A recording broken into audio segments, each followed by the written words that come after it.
তো 6-এ পড়ি অথবা 7-এ পড়ি, এরকম সময় হবে, তখন ছোটো অনেক। তখন আবৃত্তি প্রতিযোগিতায় নাম দিল মাস্টারমশাইরা, তুই এই কবিতাটা আবৃত্তি করবি, বন্দিবীর, রবীন্দ্রনাথের কবিতা, বন্দিবীর কবিতা আবৃত্তি করতে বলল।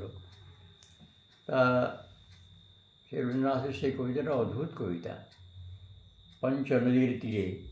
পঞ্চনদীর তীরে বেনি পাকাইয়া শিরে, দেখিতে দেখিতে গুরুর মন্ত্রে জাগিয়া উঠিল শিখ, নির্মম নির্ভীক হাজার কণ্ঠে গুরুজির জয় ধনিয়া তুলি সেদিক, নতুন জাগিয়া শিখ নবীন ঊষার সূর্যের পানে চাহিল নির্নিমেক।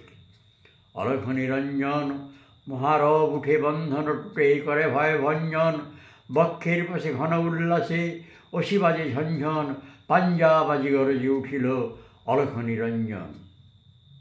পঞ্চনদীর তীরে ভক্তদেহের রক্তলহরী মুক্ত হইল তীরে, বীরগণ জননীরে রক্ত তিলক ললাটে পরালো পঞ্চনদীর তীরে। দিল্লি প্রসাদ কুটে হেতা বার বাদশাহজাদার চন্দ্র যেতেছে ছুটে, কাদের কণ্ঠে গগন মন্থে নিবিড় নিশীত টুটে, কাদের মশালে আকাশের ভালে আগুন উঠেছে ছুটে, মোগল শিখের রণে মরমালিঙ্গনে কণ্ঠ পাকড়ি ধরিল করি, দুইজনে শিখ গরজয় গুরুজির জয় সুগভীর নিঃসানে, মত্ত মুঘল বদ্ধ পাগল দিন দিন গরজনে। গুরুদাসপুর গড়ে বন্দা যেদিন বন্দী হইল তুরানি সেনার করে, সিংহের মতো শৃঙ্খলগত বাঁধি লয়ে গেল তারে, বন্দা সমরে বন্দী হইল গুরুদাসপুর গড়ে। সম্মুখে চলে মুঘল সৈন্য উড়াই পথের ধুলি, ছিন্ন শিখের মুন্ড লইয়া বর্ষা ফলকে তুলি, শিখ 700 চলে পশ্চাতে বাজে শৃঙ্খলগুলি, দিল্লির পথে লোক নাহি ধরে বাতায়ন যায় খুলি।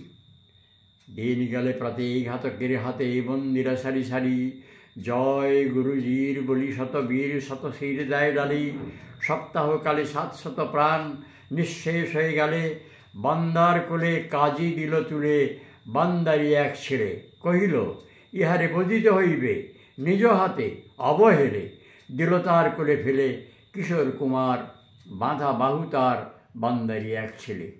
কিছু কহিল না বাণী বান্দা সুধীরে, ছোট ছেলেটিরে লইল বক্ষে টানি, শুধু একবার চম্বিল তার রাঙা উষ্ণিতখানি, বালকের মুখ চাহি ধীরে ধীরে কয় হে পুত্র ভয় নাহি, নবীন অবদরণে অভয় কিরণ জ্বলি উঠে উৎসাহী, কিশোর কণ্ঠে কাপে সভাতল বালক উঠিল কাহি, গুরুজির জয় আর নাহি ভয় বান্দার মুখ চাহি।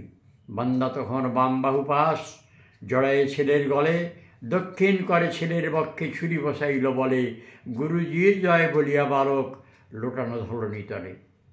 সভা হলো নিস্তব্ধ, বান্দার দেহ ছিঁড়িল ঘাতক, সাঁড়াশি করিয়া দগ্ধ, স্থির হয়ে বীর মরিল না করি একটি কাতর শব্দ, দর্শকজন মুদিল নয়ন, সভা হলো নিস্তব্ধ।